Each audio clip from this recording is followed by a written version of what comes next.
about our why and set the stage, we're really going to talk about our what.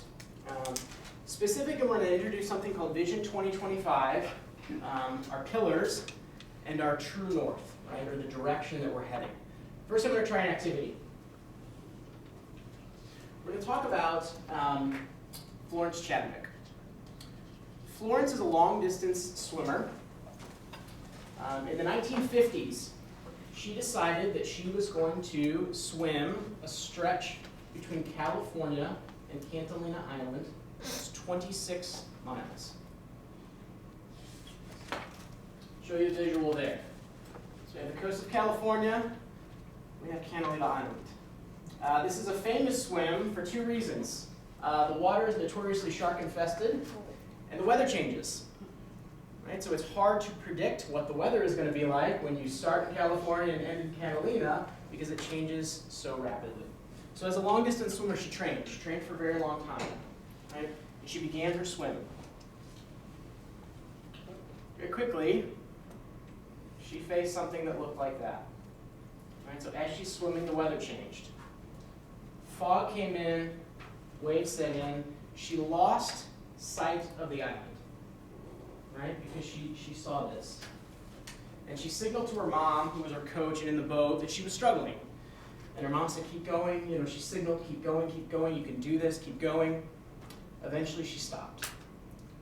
She stopped, she got in the boat, and they realized when the fog cleared that she had stopped 1 mile from the island. She just didn't know it.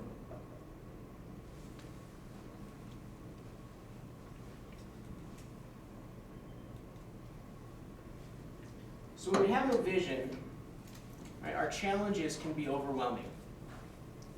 Right? As I'm swimming in that way, and I'm visualizing my objective constantly, and then I lose sight of it, right? All of a sudden, those waves and those sharks, they become overwhelming, right? I get fatigued, it gets in my head, right? I lost sight of where I was going, and she stopped. So she started to train again, and she trained two ways now. She trained not just physically, she trained mentally, right, to prepare for that to happen again. How can I continue to persevere next time, even if I can't see exactly where I'm going, right, even if I lose sight of the island? She worked on visual imaging, right? She created, right, the mental picture of the island. She trained herself mentally to attempt it again. Of course she did. Right? Of course, weather changed. This time, she got to the island. This is her celebrating with her father. So when we lose sight visually of where we're going, right, it's easy to get overwhelmed with barriers and to give up.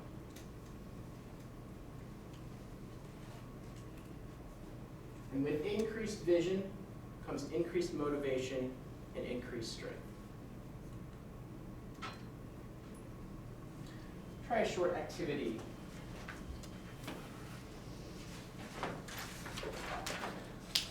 I'm going to hand out some compasses. They're very high quality, as you can tell. They look like they're prizes from Chuck E. Cheese. Is there Chuck E. Cheese here? No? Like it is? Okay, got it. I wasn't sure if that reference was going to translate. Up one down the road, Justin. Yes. By Schwengler's Club. Yes. My kids asked to go to Chuck E. Cheese all the time. Okay, here's what we're going to try. I would like everyone to stand up. Stand up and take a couple steps in a direction away from your desk, right? Fill the space a little bit. Move around. Now I would ask you, using your compass, I would like you to turn in the direction of north.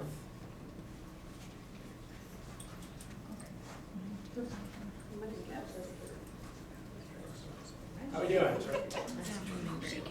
You might have to flick it. Yeah. It's not moving. All right. As a team, how are we doing?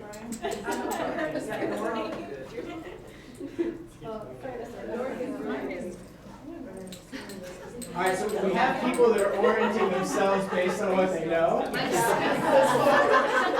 fine. Okay. All right, everyone sit down.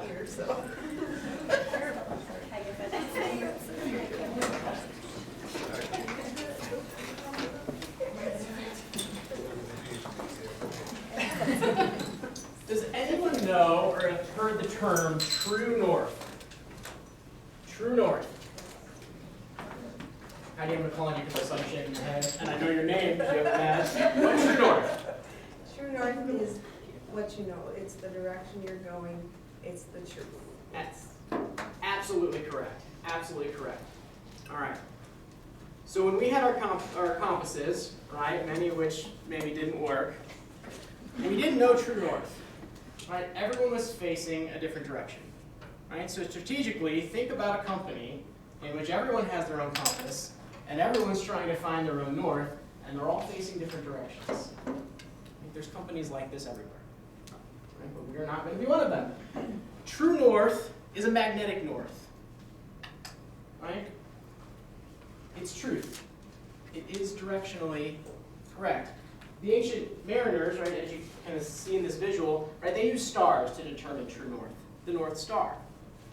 So during the day, when they would lose sight of the stars, right, they had lots of tools, which I can't pretend to understand how they use them, right, but they would move, right, north-south, and then as the stars would come up, they could find true north, they could say, oh, actually, we were a little bit off, right, we were trying to head south, and it's that way, so we need to directionally change, right, and they could do that because they could visualize the North Star, and it was a fixed point, right, it was a source of truth. Similarly, when we talk about SSM's vision, we have a true north, right? We have a direction that we are all heading. We are not using, all of us having individual compasses, right, facing different directions. We're all going to face one direction. We're going to head there as an organization. Our true north involves 4 pillars. I know some of you have maybe interacted with this at some level. Does anyone know the 4 pillars? Any of them? Transformation is one of them. Transformation is one of them, absolutely. I had it out very briefly. Exceptional performance. Exceptional performance is one of them. Culture and connectivity. Yes, and the one that was up behind me, growth and partnership. Those are our true north, right? Those are the things that we are achieving as an organization. They have true north statements associated with each one.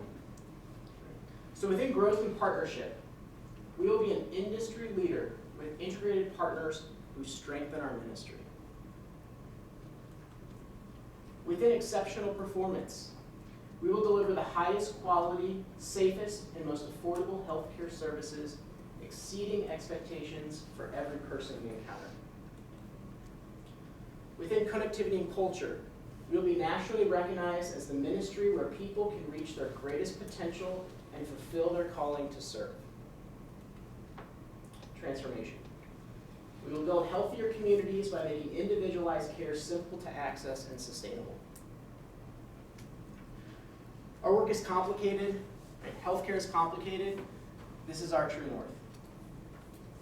Right? So when we are evaluating partnerships with organizations, when we're evaluating how we deliver care to a certain patient population, when we evaluate technology in a certain service line, these are the things we look to, and we ask ourselves, is making this move aligned to our true north?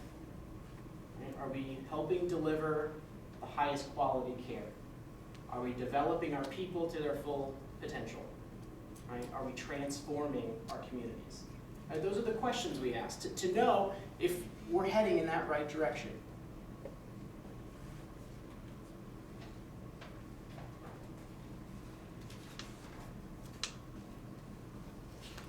We've talked about our vision and we've talked about our true north. We've talked about our why. So now we get a bit to our how, and this is how the operating model really comes in. All healthcare organizations, really in all companies, have outputs, right? Things that they're hoping to achieve.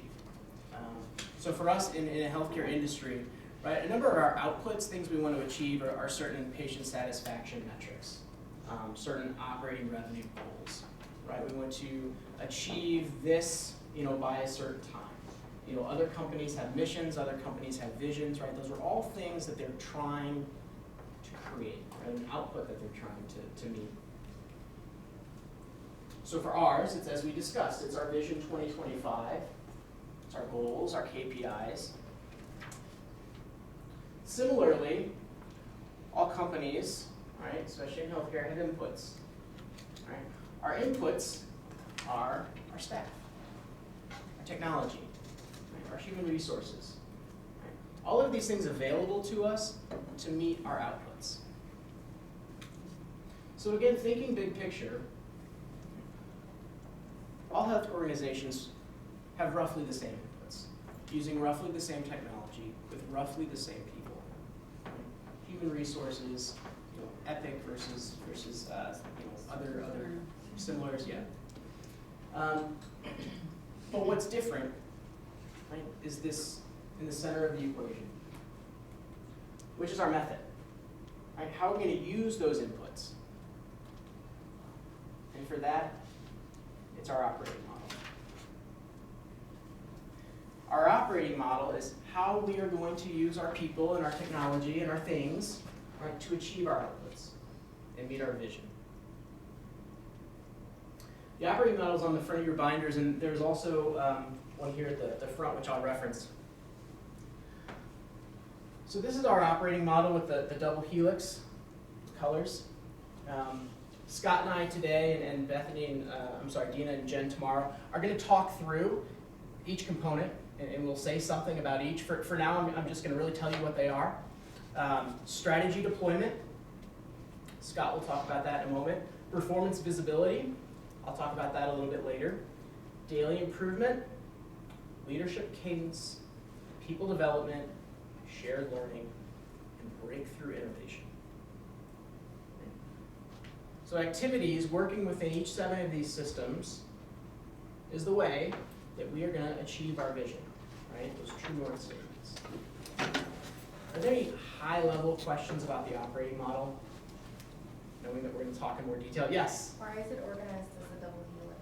That is a great question, and one I don't know the answer to. Tracy?